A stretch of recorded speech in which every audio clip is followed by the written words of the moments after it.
TYT Sports on this Monday. We appreciate everybody tuning in. That is the Reverend Jayar Jackson. I am Rick Strom. Before we jump into our main story, which involves one NBA player's journey just to get to the NBA, I just want to give a quick shout out to everybody that works on the show, because there's a lot of graphics. There's a lot of videos. We like to do long form content now, one main story for our live stream, and I'm awaiting many more people to come in, but everybody that's been working on this show and just trying to aid, like you see me and you see JR, but the people that go unnoticed are Carlos on graphics, our Arthur on videos, is Ja'Cory directing. He mixes it up with Brandon, who also directs, and Skip, who also directs. His name isn't Skip, we just call him Skip. True story, I didn't know his first name for a long time. So when I had to send an email, I would type in Skip, and now they have it as John Skip Falco. Sorry to put your business out there as your last name, but I didn't know. Apparently everyone else was doing the same thing, so they had. Yeah, apparently so. Bart, who's also on audio, who's been with TYT for what feels like since its inception. He's great, and having Craig, who is the most biased Celtics fan I've ever met, but also a tremendous dude, and having Edwin here on the floor. So like everybody that has been involved. I just learned Craig's last name last week for the first time. Still don't know it. Yeah, I actually forgot it since I just learned it. Oh, I actually remember now. I remember now. But again, I won't put this out in the streets. You don't even know his whole name. It's Lowry. That's right. But it's not spelled like Kyle Lowry, right? Actually, I have no idea. Pretty sure. Is that accurate? I got a hell yes? Sweet. He's a Boston. There's an E in it, exactly. It's not spelled like Kyle Lowry. Yeah, he's a Boston fan, so honestly, it doesn't matter. Okay. Good to know. So everybody that works on the show, again, you might only see the two of us, but there are many more great minds that go into it. So thank you, everyone, for your contributions. You're welcome, Rick. Anyways, I put my heart and soul in this. You done? Just, I mean, you know. So our main story tonight. All out on the floor, you know, like. All right. Blood, sweat, and tears, bro. It's my quarterback. I'm trying to get all of the sports references. You are. What else you got? I gave it 110%. 110%. You know what? Both teams played well. We're talking about practice. You played to win the game. Playoffs? We're talking about playoffs? How does the Belichick go? Our main story involves a kid who came from the tough city known as Chicago, Illinois, and has made it to the Golden State Warriors. His name is Alfonzo McKinnie, and his journey from Marshall High School all the way to where he was finally signed by the Golden State Warriors is tremendous, and I want to share this with you. He is under 30. He was a successful high school standout at Marshall High School in Chicago, Illinois. He grew up roughly 12 minutes from the United Center. So it tells you a little bit about this kid and his background, absolutely. And he showed out against the Bulls. We'll show you those highlights in a moment. Heavily under-recruited, by the way. As you're gonna see via ESPN, his only real offer when it came down to it was Eastern Illinois. And he did commit to Eastern Illinois. But what you're going to see here, again via ESPN, 6'7", class of 2010, there were no other offers that ESPN even listed. It was just Eastern Illinois. So then, that's when everything started to break out, and it was like, all right, Alfonzo McKinnie, an incoming freshman, averaged just over 11 points per game for the state's 3A, third place, Chicago Marshall. This is Eastern Illinois, of course. So that happens, and he goes, I ended up going to Eastern Illinois because at the time, and this is a tale of many basketball players, unfortunately, I think that was the only school that could get me in with my current grades, my GPA. So then he was at Eastern Illinois, decides to transfer as he joins the Phoenix. Now you're gonna see this outlet a lot. Green Bay Press Gazette. He went to, I believe this is Bruce Pearl's former team, University of Wisconsin, Green Bay. Went there, and there was some controversy because one of their coaches, the title of this article is Painting Picture of Abuse. Former Green Bay walk-on Ryan Bross told the Green Bay Press Gazette, the coach, Brian Wardle, forced him to run while sick, causing him to defecate on himself, told him to have sex with a woman he was dating to make himself a better player, and insulted him in other ways. So there was controversy, yet the biggest thing that happened, getting back on track here with Alfonzo McKinnie, is that, as you're going to see right here, he tore his meniscus. Never great for a basketball player. It's never good to do that one time. Never.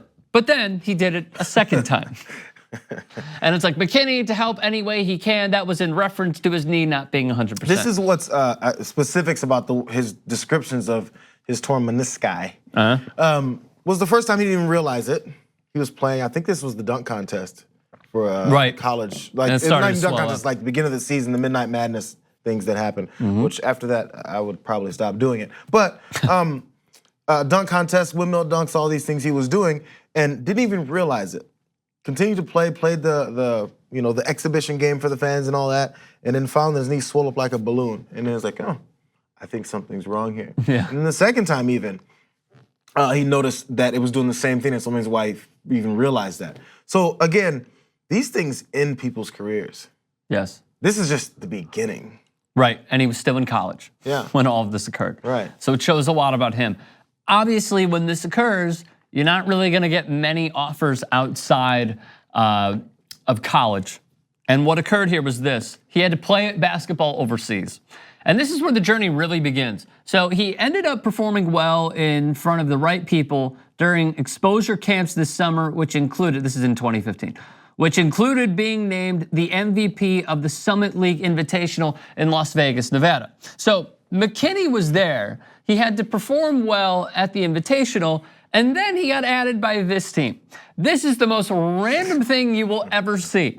The East Side Pirates added Alfonzo McKinnie to their roster, just graduated from Green Bay. Now, you're probably thinking to yourself, where the F is the East Side Pirates? Must be on the east side of Chicago, right? Absolutely, except it's not. Ja'Cory, if you could help me out, just locating it on the map. It is in Little Luxembourg. That is where he went. He said you could drive through this country in an hour and a half. I believe it has less than 1 million people from what he told The Athletic. Like, I see Ja'Cory smiling already. It's like, Luxembourg? Like, you went to Luxembourg to play basketball? I think we actually, do we have the footage of these weird ass little danky gyms that he played in? No. Because this tells the entire, there it is. Like, we can't get a good camera angle. This is not practice. This is also where handball teams apparently play. Like, look at these courts. These are games. The volleyball teams maybe had more fans.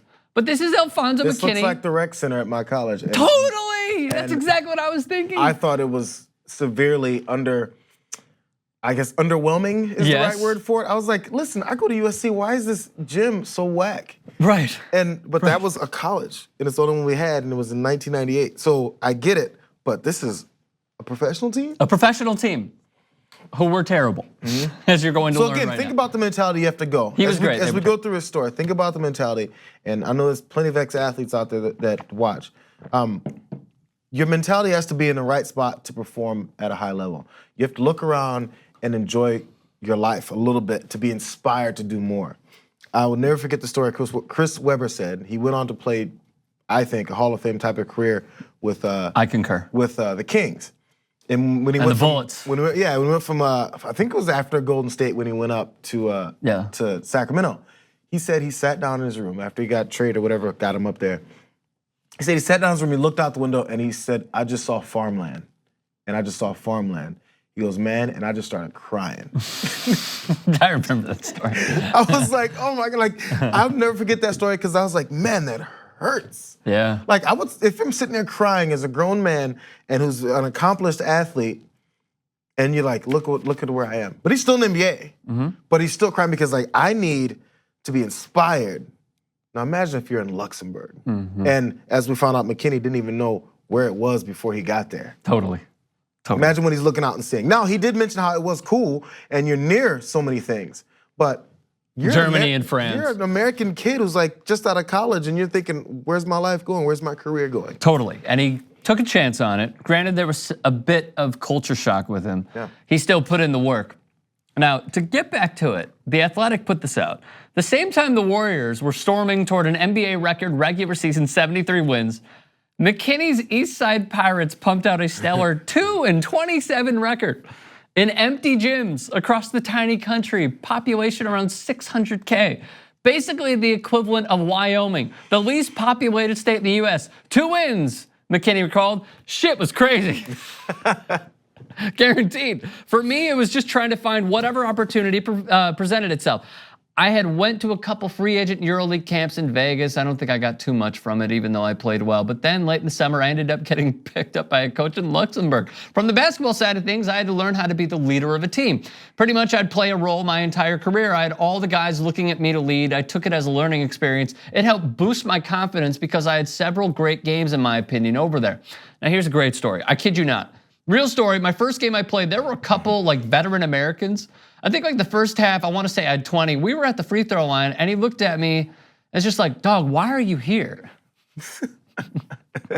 And I get it. Young kid from the States. If he was healthy, maybe this would be a different story, but hey, everything happens for a reason and here he was in this position. Now he talks about how they would go about scrimmaging with his teammates. We'd practice maybe 4 times a week, late at night, sometimes have only 5 guys. This is a professional basketball team. Because a lot of guys, well, pretty much all the guys had day jobs, so they wouldn't be able to make it to practice.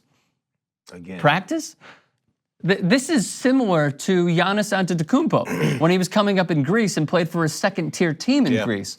Because he also said a lot of these guys were older dudes and they would come from their jobs and then play in games. That's just sometimes how it is in Europe. You were seeing that also with Lonzo's little brother. I'm getting the other Leandro. Leandro went over, and the youngest brother as well.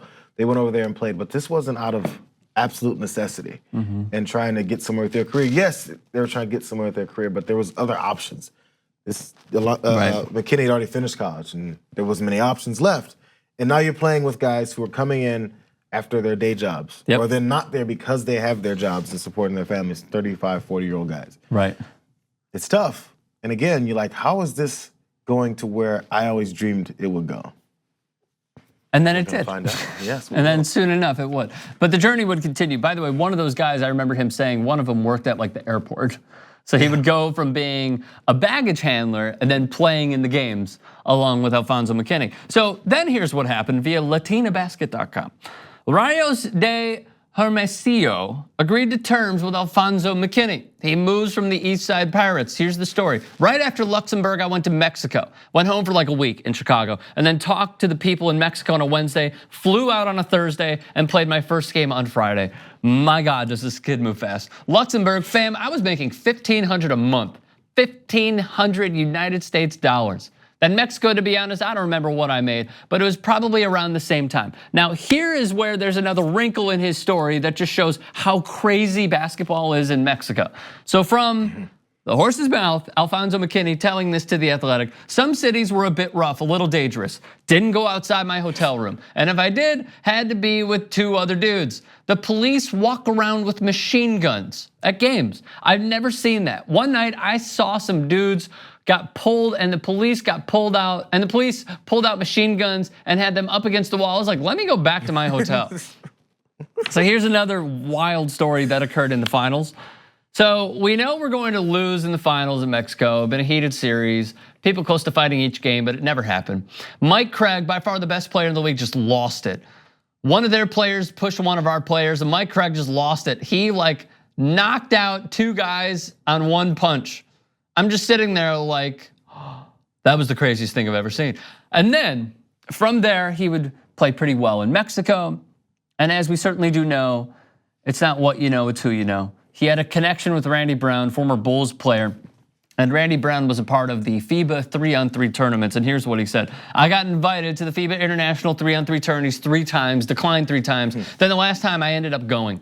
Only reason I ended up going was because Coach Randy Brown from the Bulls, he was the one holding the practices and the tryouts. It was held in Guangzhou, China, late that summer. He played for Team USA, which finished 2nd place. Now let's recap this just for a second, and then we'll continue on with his journey. He went from Green Bay, Eastern Illinois. Let's go back for a second. Eastern Illinois, Chicago, Eastern Illinois, transfers to Green Bay, tears his meniscus 2 times, then doesn't get drafted, goes to Luxembourg, balls out in Luxembourg on volleyball courts, and then goes to Mexico, sees machine guns, can't travel alone, and then he goes to China and balls out and get a silver medal in a 3-on-3 FIBA sanctioned tournament. And in some of these transitions, think about not even 27 years old, by the way. Yeah, when he's coming back from Luxembourg, and he has his friend who had some connection to get into the Mexican League.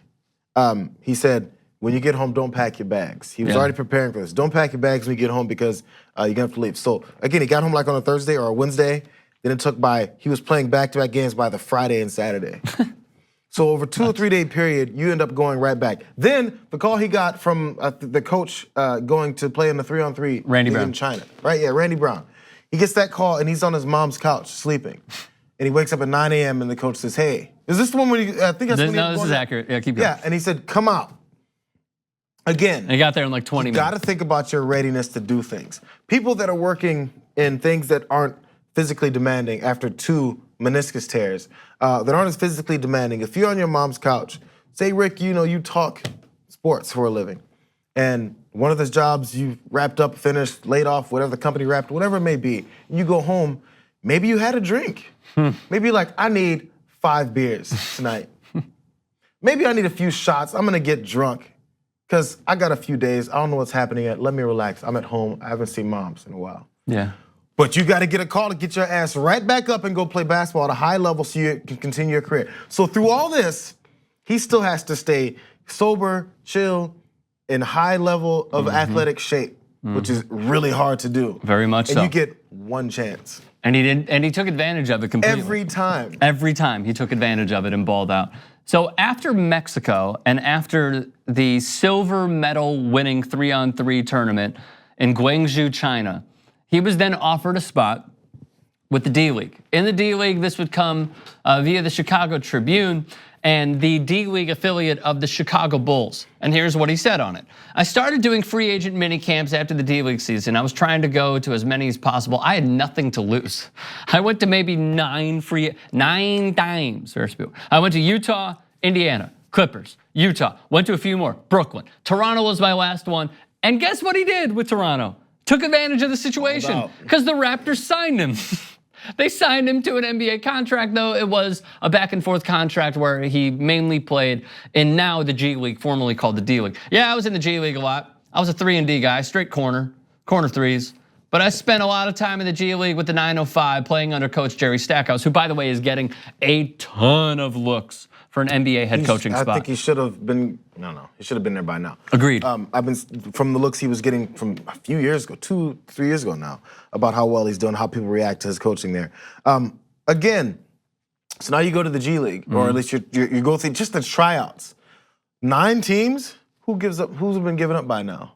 What was it, they said, I think it was $200 each to try out? Yeah, like $150 or $200. Yeah, you don't go and then they say, hey, we're gonna try out here, put your bags down. No, it's like, where's the money so you can try out? Because it's kind of an open trial in a way. Again, you putting up $175 every time. How much was he making in Mexico and Luxembourg? $1,500 a month. But he's still planning ahead to make sure that, where's that couple $100 going to in order to have all these tryouts?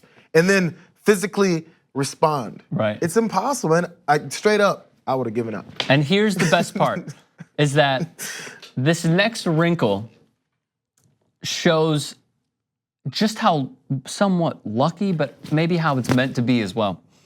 So Mike Brown just said the Warriors found Alfonzo McKinnie because he's cousins with Stephen Curry's security guy.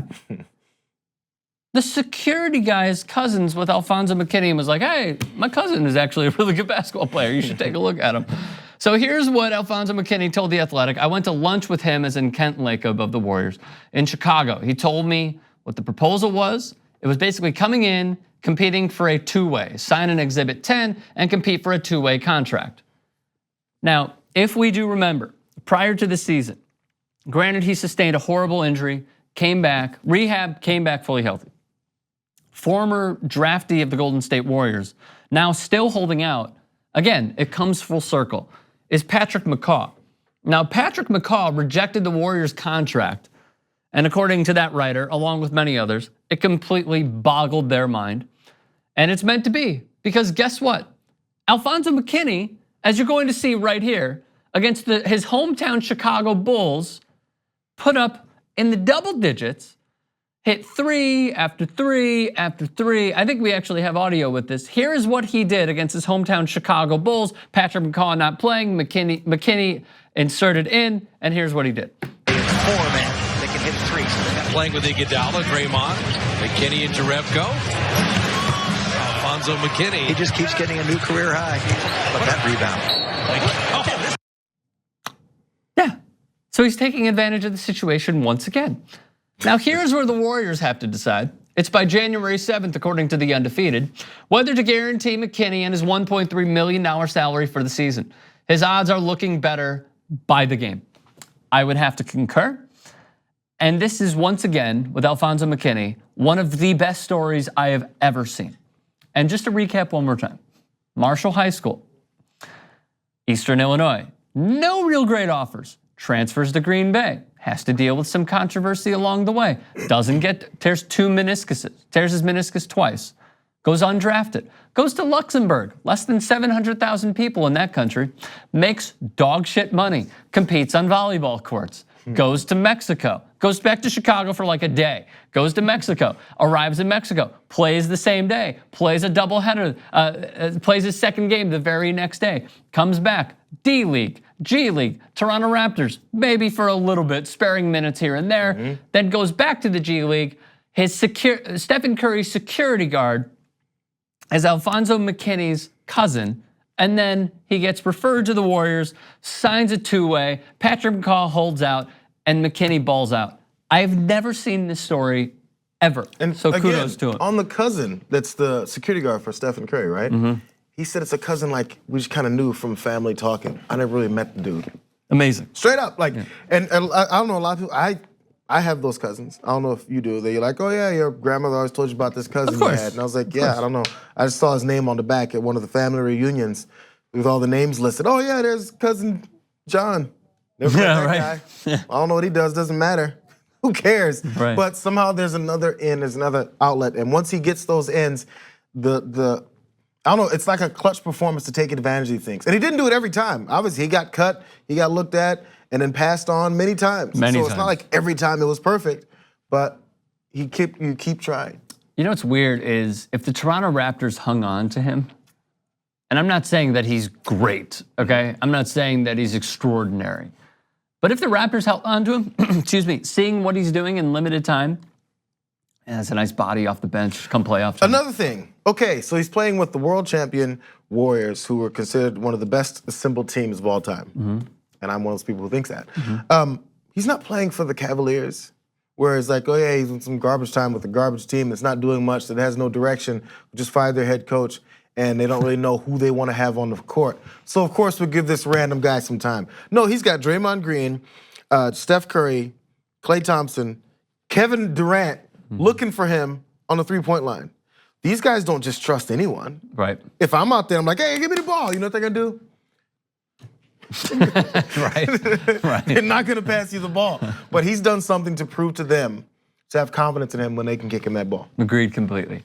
Kudos to Alfonzo McKinnie. Again, one of the most random and maybe meant to be stories that I have ever seen. So we wish him continued success. And if you have any other players that you'd like us to spotlight in a clip or two, certainly do leave those thoughts in the comments section below. Thank you everybody for watching. To contribute to the Young Turks Network and TYT Sports, click the green money icon. We'll see you soon. Do you know what you could get for $4.99? Maybe one pack of Skittles. You know what's better? A lot of content. So download the TYT app, available on iOS and Android.